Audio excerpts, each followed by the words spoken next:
Revenge with Karen. I knew something was off the day the intern asked if Maya was still working here or just squatting for fun. I laughed at first because it's Maya, right? Quiet as a church mouse on Sunday morning, always sipping that same off-brand chamomile like it's a religion. But then I glanced at her cubicle. Tower of manila folders like a paper fortress. Printer blinking low toner like it was crying for help. And her, just calmly feeding the tray. Page after page. Not frantic, not rushed, just methodical. Like she was building something, or sealing something in. Maya's been in that back corner of finance for as long as I've been eating cafeteria chicken on Thursdays. She never complained, never overshared on Slack, didn't gossip or join the group chats where people moan about expense reports or HR's latest mental wellness bingo. She was just there, buried in documentation prep, whispering to herself in spreadsheet formulas and scanned dates. People joked she was part of the building. Hell, some said the printer was her emotional support animal. What no one asked was why she printed so much, or why every folder she handed in was cross-referenced, color-tabbed, and bound tighter than legal's NDA vault. And no, this isn't another found a burner phone behind the break room microwave story. Won't hear about secret affairs or bathroom blow-ups here. This is the quiet kind of fuse, the kind that hums behind the drywall, gathering heat. So hey, before we go further, quick favor. If you're into stories where the underdog doesn't bark but documents everything, hit that like and subscribe. It keeps the printer toner flowing over here and lets us keep digging up stories HR would rather bury. Anyway, Maya, only time she looked up from her desk was to fix the shared copier. IT never touched it. Facilities didn't bother. But if a tray jammed, Maya had a hairpin, a paperclip, and exactly the right curse words in a whisper tone to get it running again. No one trained her on that. She just watched, listened, learned. It was eerie how good she was at patterns. You'd think someone that precise would have been promoted. But she wasn't flashy. Never asked for more, never networked. People like Liz, the new HR manager, saw that as weakness. Liz came in all neon blazers and buzzwords, throwing around words like streamline and optics like they were grenades. And Maya, she just nodded, took notes, printed more. Every week, a new stack of folders got dropped into internal review. Maya's job was technically audit prep, which most people assumed meant reformatting PDF invoices and making binders. But every so often, she flagged something weird. A travel expense from Miami that matched a vendor payment in Montreal. A bonus structure with no signature trail. A stock grant for a consultant who didn't exist. And every time her notes were clear, possible duplication, recommend further review. Thing is, no one ever reviewed, they filed it away. She didn't argue, just printed 2 copies, one for compliance, one for her personal binder. It was her routine. Come in before sunrise, leave after everyone else. Double print, double check, drink that weird tea that smelled like wet hay. She wasn't hiding. She was waiting. And nobody, not HR, not legal, not even the CFO, thought to ask why Maya had higher security clearance than half the executive assistants, or why the printer logs showed consistent midnight activity tied to her login, or why one drawer of her desk had a fireproof lock on it. It was just Maya. Reliable, visible Maya. Until Liz decided to count printer paper. And then the entire office learned the hard way that Maya didn't just print receipts, she delivered them. You've printed 847 pages this month, Maya. That's not just excessive, that's theft. The room went dead quiet. You could hear someone stop chewing a carrot stick across the conference table. Liz, the freshly hired HR manager with the voice of a self-help podcast and the grace of a guillotine, standing at the head of the room, her slides behind her frozen mid-transition. She had that look, the HR gotcha face. Eyebrows arched like twin daggers, voice syrupy but venomous, like she was reading a eulogy she wrote herself. This is a compliance meeting, she added, as if anyone had forgotten why we were all crammed together at 9:15 a.m. with stale muffins and mandatory attendance. And that includes responsible resource use. Maya didn't flinch, didn't blink. She just sat with her hands folded neatly on top of a blue audit ledger, legs crossed at the ankle like she was waiting for a bus, not an ambush. Liz, of course, took the silence as guilt. You were flagged by its supply tracking system, Liz continued, tapping her tablet like it was a weapon. No other employee even crossed 120. But you, 847. That's almost a ream and a half in 2 weeks. Few chuckles rippled down the back row. You know the kind. The hyena laughs from the people who stay out of HR's line of fire by laughing at whoever's burning. Maya's response came slow, soft, like she'd measured it for temperature. Did you check what I printed? The question landed wrong on Liz. You could see it. She expected denial. Tears, maybe, at least an apology. Instead, she got curiosity. Liz narrowed her eyes, recalibrating like a thermostat in a freezer. This isn't about content, Maya, she snapped. It's about misuse of company resources. Maya didn't respond, just stared at her with the patience of someone watching an oil fire inch toward a fireworks factory.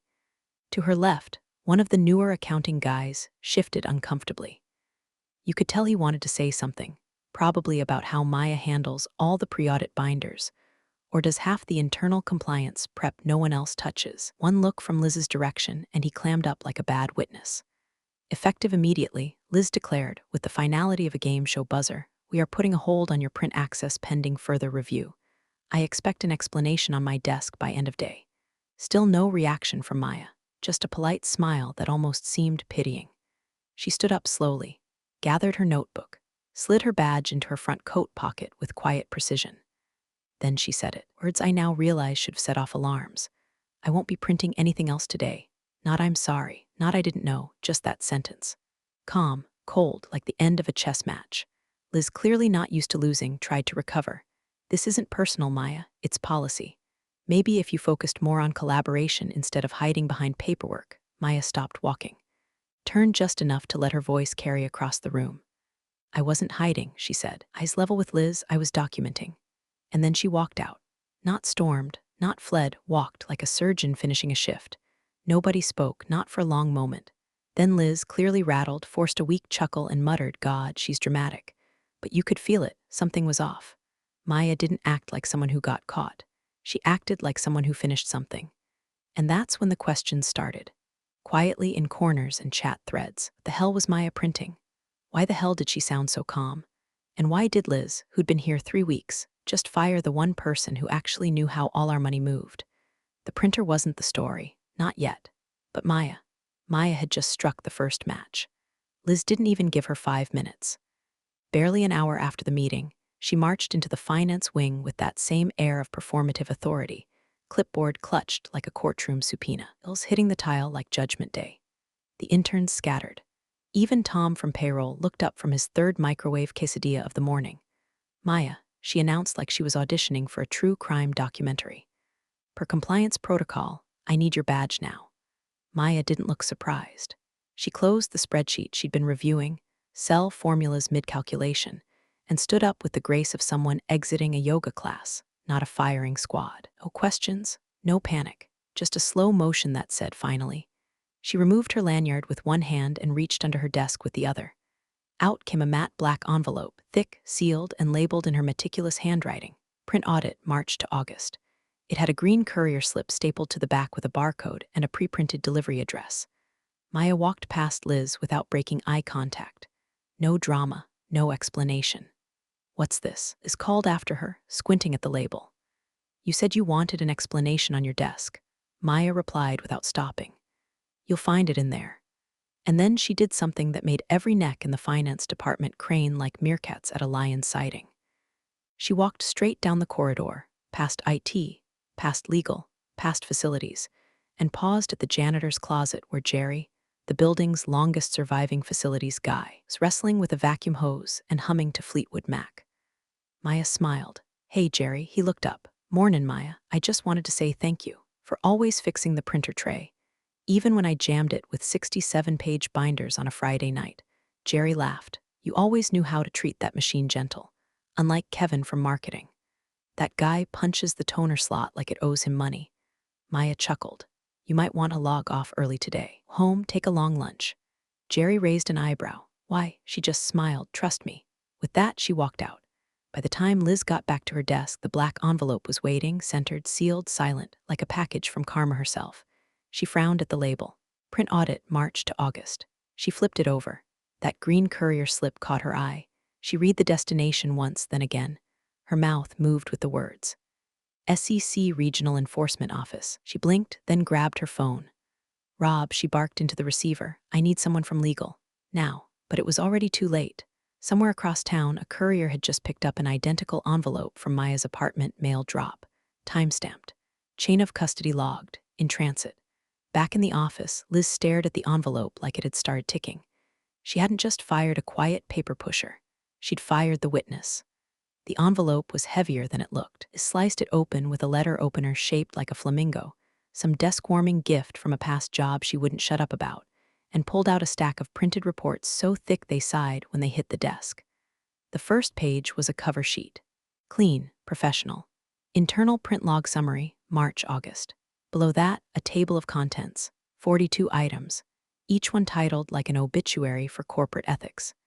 She flipped to the first section, still wearing that HR smirk, the one that says I went to grad school for this. Page 1 was benign enough. Vendor disbursement audit, travel reimbursement crosscheck. But then she saw it. 2 payments, same vendor ID, same date, different bank accounts. She blinked. Page 2. Same pattern. Page 3. A side-by-side export of timestamp logs from a travel submission portal. Metadata showed it was submitted at 2:14 p.m., but the security system log showed the employee wasn't even in the building that day. And there, at the bottom of the page, a note in red ink, manual override of timestamp, see system admin credentials attached. Liz sat back in her chair, heartbeat climbing the rungs of her throat like a panic-struck animal. She pulled the next section. Payroll adjustment overrides. Q2 more discrepancies. Executives receiving quarterly bonuses twice, with identical memo lines but different transaction IDs. Maya had cross-referenced manual inputs made through a shadow admin panel, one most of the finance team didn't even know existed. Page after page, the noose tightened. None of it was accusation. It was all evidence, clear, meticulous, annotated in Maya's perfect handwriting. Then came the stock grants. That's when Liz stopped breathing. An allocation listed was issued to a name she didn't recognize. No hire form, no HR record. But the clearance signature, right there, in blue ink, hers, Liz's, she checked it again. The date was from her second week on the job, but she didn't remember signing this, or did she? She'd been pushing through onboarding paperwork like a madwoman. Maybe she missed a line, a header, a forged form the office suddenly felt too bright, the air too thin. She grabbed her phone and speed-dialed legal. "Hello," a bored voice answered. "This is Liz. I need you in my office. Now, it's urgent. What's it about?" She hesitated. "Potential audit exposure." Silence. Then a cold, clipped reply, "We'll be right there." Within minutes, legal was in the room. They barely made it past the first 5 pages before they were calling the CFO. He was at lunch with a private equity guy who always wore sunglasses indoors. Hadn't even gotten to his entree when he got the text.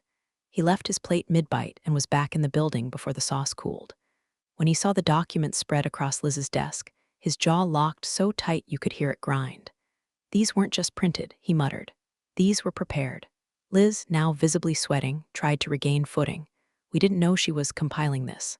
Legal cut her off. "That's not a defense. That's a confession." CFO picked up a report and read a note Maya had added in the footer. Multiple violations unaddressed as of last quarterly filing. Prepared for voluntary disclosure. Voluntary, not internal. Liz suddenly understood. This wasn't an employee making a fuss. This wasn't a personal vendetta. Maya hadn't printed 847 pages to save herself. She printed them to bury the company. And no one, not Liz, not legal, not the guy with private stock options built on falsified numbers, had seen it coming. Because they thought she was invisible. Turns out, Maya didn't need to be seen. She just needed them to read. The IT guy, Raphael, looked like he wanted to melt into his rolling chair and disappear entirely.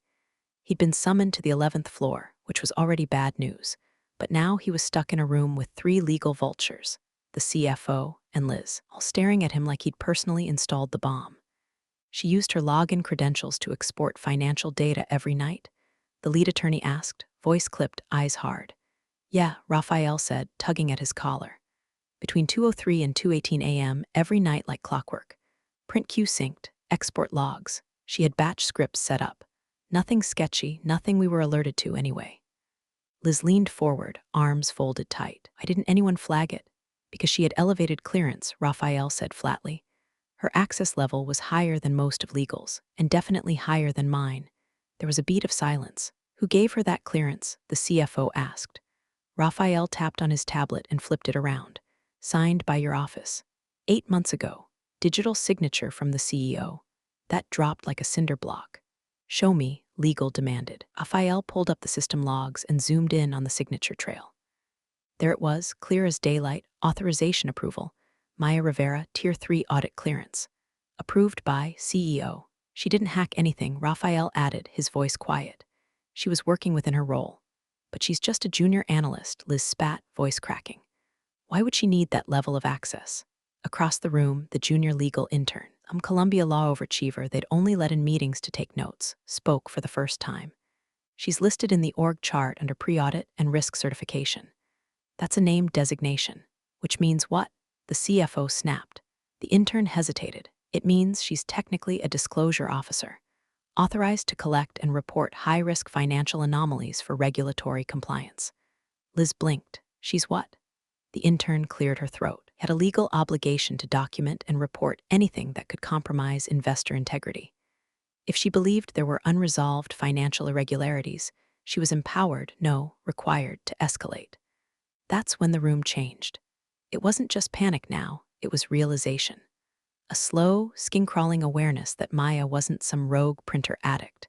She wasn't disgruntled. She wasn't overstepping. She was following protocol. She'd been doing it right under their noses. Every late-night export, every tabbed binder, every copy of every memo, it was all by the book, a book no one else had bothered to read. Suddenly, Liz's whole face deflated. Her voice dropped. We fired a federal disclosure officer. No one answered. Raphael, still holding his tablet like it was radioactive, glanced at his screen and frowned. You guys might want to see this. Turned the display to show an incoming email. Sender, SEC Gov subject line, voluntary disclosure submission Maya Rivera. He tapped it open. Thank you for your thorough submission. We've received the complete documentation packet, including digital audit logs, timestamped reports, and annotated discrepancies. We'll be following up this afternoon with a preliminary questionnaire. Regards, Special Agent Connors, SEC Regional Enforcement. No one moved. One breathed. The CFO rubbed his temples like he could massage away a coming lawsuit. Liz looked like she was about to be sick. She was preparing for something, the intern whispered. We just didn't know what. But Maya had known. For months. While they were gossiping about her printer habits, while Liz was redecorating her office and laying off support staff, while the CFO was backdating performance bonuses for his cronies, Maya had been quietly documenting the rot, not leaking it, not blackmailing, just preparing, like a storm cellar before a tornado. Now the sirens were wailing, and the only person who knew where the emergency exits were was gone. By mid-afternoon, the office air had shifted, not like a storm rolling in, more like oxygen thinning at altitude.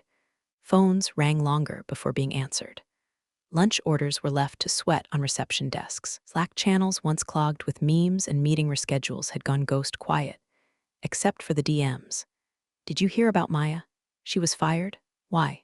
I heard she's a whistleblower. Wait, like federal? By 2:00 p.m., a private Slack thread titled #Printergate had over 50 members. Someone posted a screenshot of the sex confirmation email, redacted poorly enough that Connors and SEC Gov were still clearly visible. Another posted an old message Maya had sent last quarter asking why certain restricted stock grants weren't logged in the internal ledger. No one had responded at the time. Now it looked like a flashing neon warning. The CFO's assistant, Carla, who usually ran on triple-shot espresso and spite, suddenly vanished. Her calendar, once a sea of back-to-back meetings, was wiped clean except for one vague entry, out medical. No details. Just gone. Desk lamp was still on. Her mouse still had the faint warmth of a recent click. Someone from legal whispered to someone in payroll. A memo was quietly issued. Freeze all pending equity disbursements. No explanation. Just a cold pause on everything shiny. By 2:45, the head of compliance was in a private call with outside counsel.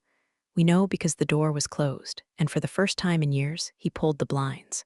Total eclipse mode. Liz, still trying to salvage her spine, paced in the corridor outside IT like a ghost on hold. She kept demanding access reinstatement to Maya's files. IT just shook their heads. Her credentials were wiped, Raphael explained again. The second you disabled her badge, her digital footprint was sealed and archived. Sealed where? Liz snapped. Internal vault. Air-gapped. It's locked behind compliance encryption protocols, he replied, not even trying to soften the blow. He had a disclosure designation. Standard protocol triggers once access is revoked. We don't touch it. Legal doesn't touch it. Only the recipient agency can unlock it. Liz looked like someone who'd just discovered the iceberg had a basement. Across the floor, someone printed out Maya's resignation letter. It had been scheduled to auto-send that afternoon. Clean, one page. No drama, no bitterness. Just a sentence near the end that landed like a sledgehammer. I trust the enclosed documentation fulfills my final duty as designated officer. She didn't threaten. She didn't accuse. She completed. That's what terrified them. She hadn't demanded anything. Hadn't warned anyone. No calls to HR. No late-night emails. Just months of quiet data gathering and then silence. And now that silence was deafening. Because silence meant Maya was still out there. Knowledge, with receipts, with motive unknown. Was she seeking justice? Revenge? Immunity? No one knew, and that made her dangerous. By 3:15, legal was in full scramble mode. Documents were being printed like the floor was on fire. Emails were flagged for deletion. Conversations happened only behind closed doors or in hallway whispers. Someone tried to locate Maya's personal laptop through IT. We're told it had been powered down remotely and couldn't be pinged. She was a digital ghost now. No traceable IPs, no logins, no online footprint, just the 847 pages, the ones Liz had mocked, the ones now sitting in a FedEx lockbox somewhere between their office and the SEC's front door. This wasn't a mutiny. It was an execution. And Maya hadn't pulled the trigger. She just built the gallows, printed the blueprints, quietly left the door unlocked. The file finally surfaced late in the day. Tucked away in a forgotten SharePoint folder misnamed Q1 Backup, MISC HR. A compliance associate, Marcia, who'd aged 5 years in 5 hours, found it while digging through old onboarding records like a prospector looking for a nugget that might save them from indictment. It was Maya's original hiring packet. Resume was unremarkable at first glance. A forensic accounting degree from a second-tier school, a stint in municipal records, 3 years at an NGO no one had ever heard of.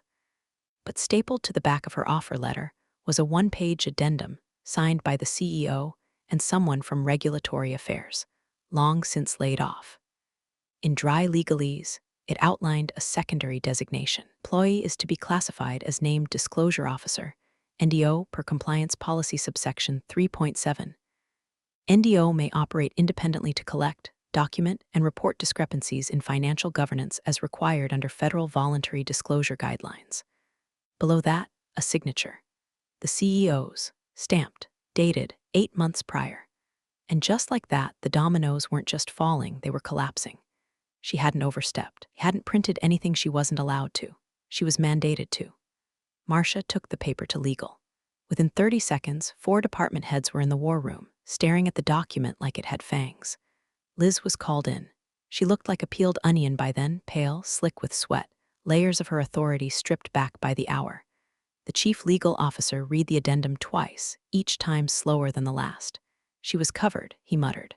Every report, every download, every printed page, it was within scope. Liz's voice cracked. We fired her, in front of the entire department. For printer usage, the room was silent. Then the intern, yes, the same intern from earlier, let it slip. We just fired a federal informant. Everyone turned to look at her. She shrugged helplessly. That's what she was, right? An NDO is effectively a sanctioned whistleblower. The moment she triggered the disclosure protocol, it was operating under federal protection. More silence, heavy, terrible. The CFO dropped into a chair like gravity had doubled. We're done. He wasn't wrong. Because if Maya was acting under compliance protection, and that had been signed off by the CEO, it meant everything she'd submitted to the SEC was now legally insulated. Chain of custody, audit logs, clearance authority, all intact. And then Marcia, poor sweet Marcia, pulled out a final page. It was the last sheet in Maya's printing queue. Plain white paper. No fancy formatting. Just centered, bold text at the top. Voluntary Disclosure Form 8K Addendum. Underneath, typed cleanly, this document accompanies previously submitted evidence regarding executive compensation discrepancies, unreported equity allocations, and timestamp manipulation. I certify this submission is accurate and complete to the best of my knowledge. Signed, Maya Rivera. And D.O., the room didn't breathe. No one had to say it, but the truth was nuclear. They hadn't just embarrassed themselves. They'd interfered with a protected disclosure. And now the SEC was coming, already had the files, already sent a response, probably already en route. Outside the room, the usual late afternoon buzz had turned funereal. People packed up early with strange, hushed energy, like passengers trying not to make eye contact with the captain while the ship listed sideways. Liz tried one last Hail Mary. Can we argue she misrepresented herself? But the legal officer was already shaking his head. No, her title wasn't for public display. Disclosure officers operate in the background. That's the point. He tapped the document once, gently, like it might explode. She was never invisible, he said. She was embedded. At exactly 3:45 p.m., Raphael from IT looked up from his screen and said, to no one in particular, you guys are going to want to see this. He spun his monitor around. An internal alert had just pinged every department lead with the subject line. SEC unannounced audit. On-site review to begin 6:00 p.m. Below it, a single sentence. Per submission received under disclosure code 77C8K, our office will be conducting an immediate site review of financial records, data infrastructure, and compliance logs. Please make accommodations accordingly. Within 60 seconds, legal's hallway became a freeway. Doors opened and slammed. Whiteboards were erased like crime scenes being wiped. Someone in finance threw their lunch in the trash, still wrapped. The printer jammed. No one fixed it. Liz, still seated in the HR pod like the walls might protect her, refreshed her Slack. Nothing. She blinked, refreshed again. Still nothing. Her direct messages gone. Her access to #HR admin, #benefits comms, and #onboarding Slackbot revoked. She stood up, walked to her laptop, and tried to log into the admin dashboard. Access denied. Then her phone buzzed. One notification, your Slack workspace permissions have been modified. She stared at it, numb. As if someone had reached into her purse, removed her ID, handed her back a blank card. At 4:02 p.m., the CEO issued a company-wide statement. In light of recent developments, we are cooperating fully with regulatory agencies to ensure our commitment to transparency and compliance. We are taking these matters seriously, and thank you for your professionalism during this process. There was no mention of Maya, no mention of the documents, just developments. This was a weather report and not a corporate implosion. Meanwhile, across town, in a federal building with no name on the door, Maya sat in a neutral-toned conference room, face calm, posture perfect. The walls were off-white, the clock made no sound, and her tea sat untouched beside a brown leather folder. An SEC agent entered, mid-40s, dark tie, no smile. He slid into the seat across from her and placed her printed packet on the table. Miss Rivera. She nodded. Thank you for coming in person. Most submissions don't. She offered a small, professional smile, then reached into her bag and slid her old company badge across the table. Thought you might need that, she said. The agent raised an eyebrow. Still functional, until they revoke it. Probably won't realize for another hour or so. He tapped the badge, then set it aside. Would you be willing to walk us through the primary files? Maya leaned forward and opened her folder. Color-coded, sequential. She didn't look smug, didn't gloat. She simply did what she'd always done, methodically, quietly, and with complete precision. Of course, she said. I kept notes on internal authorization, cross-checked the timestamp manipulations, and included original PDFs for verification. The payroll data is in Appendix B. Cross-reference those with the vendor account summary and the equity allocations file. You'll see the discrepancies. The agent nodded, flipping to the page. And for the first time since she walked out of that building, Meyer exhaled. She didn't want a parade. She didn't want a headline. She wanted integrity, the kind no one noticed until it was too late to fake. Back at the office, people whispered her name like it was a ghost. Where was she? Why hadn't she spoken? Would she come back? But Maya wasn't planning a return. She was already where she needed to be, not in vengeance, not in rage, just in the one place where the truth still had jurisdiction. And she was ready to testify. 6:12 p.m. The elevator dinged, and the air changed like someone had just cracked open a pressure seal. 2 SEC agents stepped out, one in a dark suit holding a rolling briefcase, the other with a slim tablet already awake in his hand. They didn't introduce themselves beyond badges and first names. They didn't ask where to sit. They told the receptionist where the staging area would be. Within 5 minutes, they were unpacked in conference room C, where, just this morning, someone was leading a mandatory wellness workshop on the benefits of posture-correcting chairs.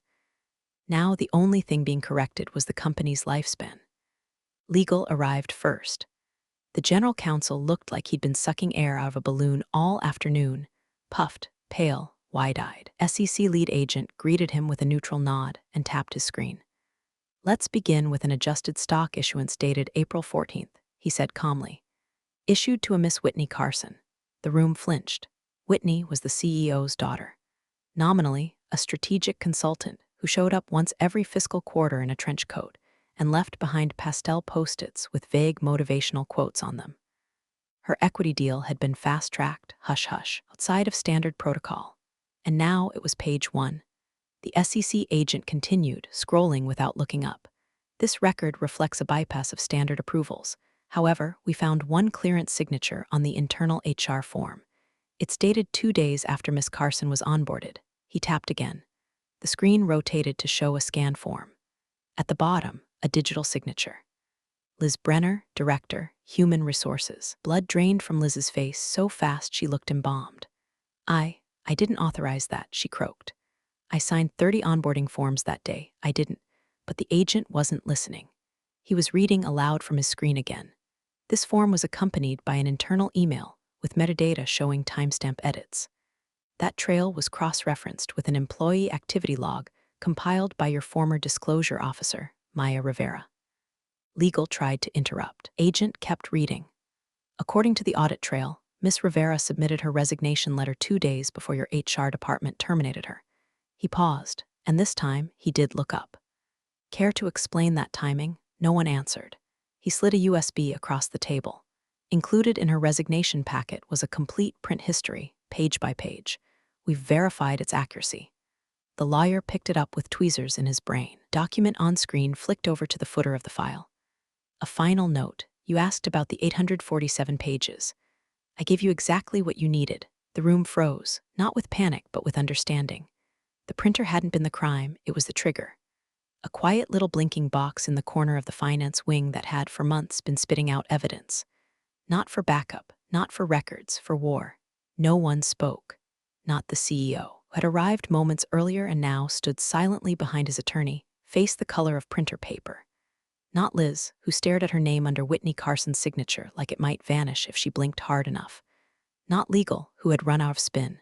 Because the damage was already done. The documents were sealed. The audit had begun. The packet had landed, and Maya, she wasn't coming back. She'd been dismissed for printing paper. But really, she'd printed consequences. Now the paper was gone, but the silence she left behind, that would echo for years. Appreciate you sticking around, you wise old rebels. Smash that subscribe button, or this fossil might just cause another epic fiasco.